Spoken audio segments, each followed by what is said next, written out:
वनरक्षक वनसेवक भरती 2025 महाराष्ट्र। नमस्कार विद्यार्थी मित्रांनो, तुमच्यासाठी अतिशय आनंदाची बातमी घेऊन आलाय। महाराष्ट्र राज्यामध्ये जवळपास 14,000 प्लस जागांसाठी वनरक्षक आणि वनसेवकांच्या जागांसाठी ही भरती या ठिकाणी निघत आहे आणि शिक्षण फक्त 10वी पास लागते आणि 12वी पास लागते। महाराष्ट्रातील तुम्ही कोणत्याही जिल्ह्यातले असाल तर मुला-मुलींना फॉर्म भरता येणार आहे आणि त्याचबरोबर या भरतीमध्ये जर आपलं सिलेक्शन झालं तर वनसेवकमध्ये आपल्याला पगार यामध्ये 15,000 ते 47,600 पर्यंत भेटणार आहे आणि वनरक्षकमध्ये जो पगार भेटणार आहे 21,700 ते 69,100 दरम्यान भेटणार आहे। आणि भरपूर विद्यार्थ्यांच्या वारंवार एकच कमेंट होती की सर वनरक्षक आणि वनसेवकची भरती कोणत्या महिन्यामध्ये निघणार आहे, मेन याबद्दल माहिती सांगा, यावर एक व्हिडिओ बनवा। तर मेन आपण याबद्दलच माहिती तुम्हाला सांगणार आहे। त्याचबरोबर वनरक्षक वनसेवकची ही भरती यामध्ये उंची किती लागते, छाती किती, ग्राउंडला कोणकोणते आहे, लेखी परीक्षेचा अभ्यासक्रम काय, निवड प्रक्रिया काय आहे, संपूर्ण माहिती मी तुम्हाला या व्हिडिओच्या माध्यमातून सांगणार आहे। आणि आपल्याला या ठिकाणी अभ्यासाचं नियोजन कशा प्रकारे करायचं आहे, आपल्याला वाचायचं काय आहे, तर याबद्दल सुद्धा मेन आपण तुम्हाला आजच्या व्हिडिओच्या माध्यमातून माहिती सांगणार। आजचा व्हिडिओ खूप महत्त्वाचा होणार आहे, व्हिडिओ शेवटपर्यंत बघा आणि व्हिडिओला आताच लाईक करा। नमस्कार विद्यार्थी मित्रांनो, माझी नोकरी कॉर्नर यूट्यूब चॅनलवर मी गोपाल वानखेडे तुमचं सर्वांचं सहर्ष स्वागत करतो। तर मित्रांनो, व्हिडिओचा थंबनेल बघून तुमच्या लक्षात आलं असेल की आपला व्हिडिओ कोणत्या टॉपिकवर होणार आहे। व्हिडिओ सुरू करण्याच्या आधी आपल्या यूट्यूब चॅनलला सबस्क्राईब करा, जेणेकरून प्रत्येक भरतीचे अपडेट तुमच्यापर्यंत सर्वात आधी पोहोचेल। जास्त करून वनरक्षक वनसेवक भरतीच्या रिलेटेड जास्त व्हिडिओ आपल्या चॅनलवर अपलोड करत असताना 10वी-12वी पास भरतीच्या रिलेटेड जास्त व्हिडिओ आपल्या चॅनलवर अपलोड करत असतो। व्हिडिओ सुरू करण्याच्या अगोदर सर्वांना एक रिक्वेस्ट आहे, तुम्ही आपला व्हिडिओ कोणत्या जिल्ह्यातून पाहून राहिले हे नक्की कमेंट बॉक्समध्ये सांगा, जेणेकरून मला सुद्धा अंदाज लागणार आहे की आपला व्हिडिओ कोणकोणत्या जिल्ह्यापर्यंत पोहोचू राहिला। तर पहा, वनरक्षक आणि वनसेवकांची जे विद्यार्थी मित्रांनो हे भरती या ठिकाणी निघत आहे। तर वनसेवकचं जे पद आहे तर यामध्ये तुम्हाला पात्रता काय ते तुम्हाला सांगून देतो सर्वात अगोदर। तर वनसेवक हे जे पद आहे हे गड्ड संवर्गातलं पद आहे आणि हे नव्यानंच या ठिकाणी पहिल्यांदा या ठिकाणी निर्माण करण्यात आलं आहे आणि यामध्ये ज्या जागा या ठिकाणी शासनाने मान्यता दिली आहे तर 12,991 जागांसाठी मान्यता यामध्ये दिली आहे आणि शासन निर्णय सुद्धा याच्या अगोदर वनसेवकचा आलेला आणि पगार यामध्ये 15,000 ते 47,600 पर्यंत भेटणार आहे। गड्ड संवर्गातलं पद आहे आणि यामध्ये जे वयोमर्यादा असणार आहे 18 ते 38 वर्षापर्यंत वयोमर्यादा आपल्याला पाहायला भेटणार आहे। मुलांना आणि मुलींना यामध्ये फॉर्म भरता येणार वनसेवकमध्ये आणि वनसेवकमध्ये फक्त 10वी पास पाहिजे तुम्ही आणि 12वी पास पाहिजे। तुमचं जर जास्त शिक्षण झालं असेल, जसं ग्रॅज्युएशन झालं, पोस्ट ग्रॅज्युएशन झालं, तर जास्त शिक्षण झालं असेल तर आपल्याला वनसेवकमध्ये आपल्याला फॉर्म भरता येणार नाही, एक लक्षात ठेवा। तर हे अट या ठिकाणी वनसेवकमध्ये ठेवण्यात आले आहे। तुम्ही फक्त वनसेवकमध्ये तुम्हाला फॉर्म भरायचा असेल तुम्ही फक्त 10वी पास आणि 12वी पासच त्यामध्ये असले पाहिजे, कारण की शासन निर्णयामध्ये हे दिलेलं आहे, ठीक आहे। आणि गड्ड संवर्गातला पद असल्यामुळे 18 ते 38 वर्षापर्यंत यामध्ये वयोमर्यादा तुम्हाला पाहायला भेटणार आहे।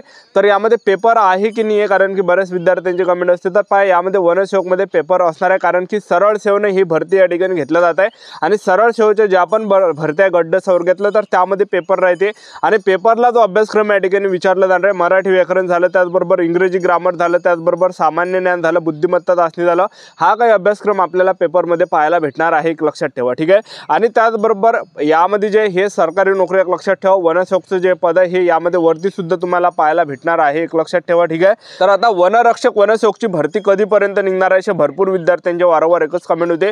तर पहा विद्यार्थी मित्रांनो, वनरक्षक आणि वनसेवकची जी ही भरती आपल्याला पाहायला भेटणार आहे हे जवळपास तुम्हाला नोव्हेंबर महिन्यापर्यंत या ठिकाणी पाहायला भेटणार आहे, कारण की समोर जे विद्यार्थी मित्रांनो या ठिकाणी स्थानिक स्वराज्य संस्थेच्या निवडणुका, जसं जिल्हा परिषद झालं, पंचायत समिती झालं, महानगरपालिका झालं आणि आचारसंहिता सुद्धा या ठिकाणी लागणार आहे। तर स्थानिक स्वराज्याच्या संस्थेच्या या ठिकाणी निवडणुका समोर चालून आणि ह्या निवडणुका झाल्यानंतर तुम्हाला हे भरती या ठिकाणी पाहायला भेटणार आहे। आणि त्याचबरोबर आपल्याला या ठिकाणी अभ्यास यामध्ये आपल्याला कायच्यातून करायचा आहे। तर पहा विद्यार्थी मित्रांनो, जे प्रश्नपत्रिका संच आहे, जे याच्या अगोदर वनरक्षकचे जेवढे पण पेपर या ठिकाणी झाले तर ते तुम्ही या ठिकाणी वाचा, कारण की तेच प्रश्न या ठिकाणी परीक्षेला विचारले जाणार आहे। तर वनरक्षक आणि वनसेवकची ही टोटल या ठिकाणी 14,500 प्लस जागांसाठी तुम्हाला जे भरती या ठिकाणी पाहायला भेटणार आहे। तर नोव्हेंबर महिन्यामध्ये पर्यंत तुम्हाला हे भरती या ठिकाणी पाहायला भेटणार आहे। तर आतापासून आपापल्या तयारीमध्ये लागा। आणि त्याचबरोबर महाराष्ट्राचे जे वन मंत्री आहे गणेश नाईक, तर यांनी सुद्धा याच्या अगोदर घोषणा केली होती की आम्ही वन विभागामध्ये जेवढ्या पण जागा रिक्त आहे तर त्या आम्ही भरणार आहे, अशी त्यांनी घोषणा केली होती, एक लक्षात ठेवा, ठीक आहे। आणि त्याचबरोबर आम्ही येणाऱ्या काही महिन्यामध्ये भरणार आहे असे सुद्धा ते सांगत होते, एक लक्षात ठेवा, ठीक आहे।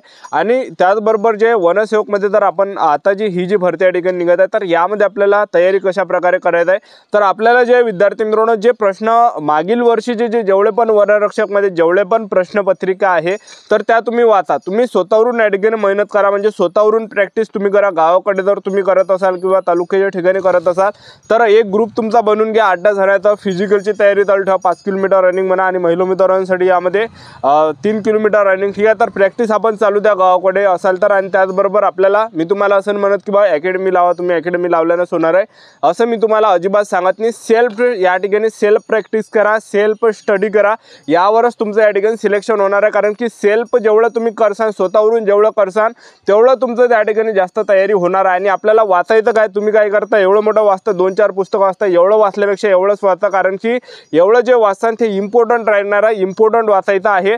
तर जेवढं पण प्रश्नपत्रिका झालेल्या आहे वनरक्षकच्या, तर त्या तुम्हाला वाचायच्या आहे। तर मागील वर्षी 2023च्या जेवढं पण प्रश्नपत्रिका झाल्या त्या सर्व आपल्याजवळ जे विद्यार्थी मित्रांनो PDF मध्ये आहे। आणि सर्व सामध्ये म्हणजे जेवढे पण प्रश्न झाले, जेवढे पण पेपर झाले ते सर्व पेपर सेट आपल्याजवळ आहे। त्याचबरोबर 2019 चे सुद्धा आहे। तर हे सर्व आपल्याला जे विद्यार्थी मित्रांनो वाचायचे आहे। आणि हे मी तुम्हाला या ठिकाणी निशुल्क आपला टेलिग्राम ग्रुप आहे त्याच्यावर आपण जे हे सर्व PDF टाकून देतो।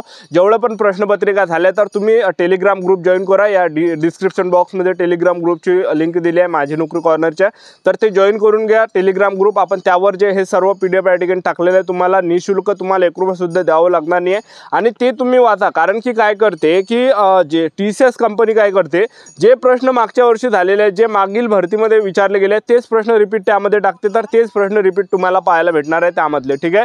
तर जेवढे तुम्ही प्रॅक्टिस सेट वाचसान तेवढे तुमच्यासाठी बेस्ट राहणार आहे। कारण की ते बाकी इकडलं तिकडलं टाकत नाही, पण जे झालेले प्रश्न आहेत तेच रिपीट त्या ठिकाणी टाकते पेपरला, ठीक आहे। अशा प्रकारे प्रोत्साहन आपण वनरक्षकमध्ये जर पाहिलं, वनरक्षकमध्ये 12वी पास पाहिजे आणि जास्त शिक्षण असेल, ग्रॅज्युएशन असेल तरी फॉर्म भरता येते मुलांना आणि मुलींना। आणि अर्थशास्त्र किंवा भूगोल ह्या दोनपैकी एक विषय असला पाहिजे तरच आपल्याला फॉर्म भरता येते वनरक्षकमध्ये, ठीक आहे। आणि वनरक्षक भरतीमध्ये जर आपण पाहिलं तर यामध्ये सर्वात अगोदर आपला या वयोमर्यादा जर विचार केला तर 18 ते 27 वर्षापर्यंत वयोमर्यादा, SC/ST ला 5 वर्ष सूट आहे। आणि त्याचबरोबर वनरक्षक भरतीमध्ये निवड प्रक्रिया पाहिलं, सर्वात अगोदर आपला असणारा पेपर, दुसऱ्या टप्प्यामध्ये ग्राउंड, तिसऱ्या टप्प्यामध्ये डॉक्युमेंटेशन, चौथ्या टप्प्यामध्ये मेडिकल, अशी संपूर्ण निवड प्रक्रिया यामध्ये वनरक्षकचे सर्वात अगोदर आपला पेपर घेतला जाणार आहे। ज्यामध्ये 60 प्रश्न परीक्षेला विचारले जाणार आहे, एका प्रश्नाला 2 गुण आहे। ज्यामध्ये सामान्य ज्ञानचे 15 प्रश्न परीक्षेला विचारले जाणार आहे, त्याचबरोबर बुद्धिमत्ता चाचणीचे 15 प्रश्न परीक्षेला विचारले जाणार आहे, त्याचबरोबर मराठी व्याकरणचे 15 प्रश्न परीक्षेला विचारले जाणार आहे, इंग्रजी ग्रामरचे 15 प्रश्न परीक्षेला विचारले जाणार आहे। टोटल 60 प्रश्न परीक्षेला विचारले जाणार आहे। 120 मार्काचा हा पेपर असणार आहे, एका प्रश्नाला 2 गुण आहे। पेपरमध्ये निगेटिव्ह मार्किंग नसते आणि गणिताचे प्रश्न यामध्ये विचारले जात नाही। आणि त्याचबरोबर TCS कंपनी हा पेपर घेत असते, ठीक आहे। 120 मार्काचा हा पेपर असणार आहे, 60 प्रश्न परीक्षेला विचारले जाते आणि 80 मार्काचा यामध्ये ग्राउंड असते। आणि ग्राउंडचा जर आपण विचार केला तर पुरुष उमेदवारांसाठी उंची यामध्ये 163 सेंटीमीटर लागते, महिला उमेदवारांसाठी उंची 150 सेंटीमीटर, छाती 79 सेंटीमीटर, फुगून 5 सेंटीमीटर भरले पाहिजे। आणि ST कॅटेगरीचे असाल तर 152.5 सेंटीमीटर उंची लागते पुरुष उमेदवारांसाठी, आणि महिला उमेदवारांसाठी उंची लागते 145 सेंटीमीटर, छाती 79 सेंटीमीटर, फुगून 5 सेंटीमीटर भरले पाहिजे। आणि हे झाल्यानंतर 5 किलोमीटर रनिंग पुरुष उमेदवारांना 17 मिनिटांमध्ये मारायचे। तुम्ही जर 5 किलोमीटर रनिंग 17 मिनिटाच्या अंदर या ठिकाणी मारलं तर तुम्हाला 80 मार्क भेटणार आहे पैकीच्या पैकी। जसजसा तुमचा टाइम या ठिकाणी जास्त होणार आहे तसे कमी मार्क आपल्याला या ठिकाणी भेटत जाणार आहे, ठीक आहे। आणि त्याचबरोबर महिला उमेदवारांसाठी जर पाहिलं तर महिला उमेदवारांसाठी यामध्ये 3 किलोमीटर रनिंग आणि 3 किलोमीटर रनिंग आपल्याला 12 मिनिटांमध्ये मारायचे। ज्या पण महिला उमेदवार 3 किलोमीटर रनिंग 12 मिनिटांमध्ये रनिंग मारणार आहे त्या ग्राउंड क्वालिफाय असणार आहे, ग्राउंड पास असणार आहे। म्हणजे जसजसा आपला टाइम या ठिकाणी जास्त होणार आहे तसे कमी मार्क्स आपल्याला यामध्ये भेटणार आहे, ठीक आहे। हे झाल्यानंतर जे पुरुष उमेदवारांना 25 किलोमीटर पैदल चालवावं लागते 4 घंट्यामध्ये आणि महिला उमेदवारांना 16 किलोमीटर पैदल चालवावं लागते 4 घंट्यामध्ये। अशी प्रोसेस आजच्या घडीचा सांगतो। व्हिडिओ नेक्स्ट व्हिडिओमध्ये। जय हिंद, जय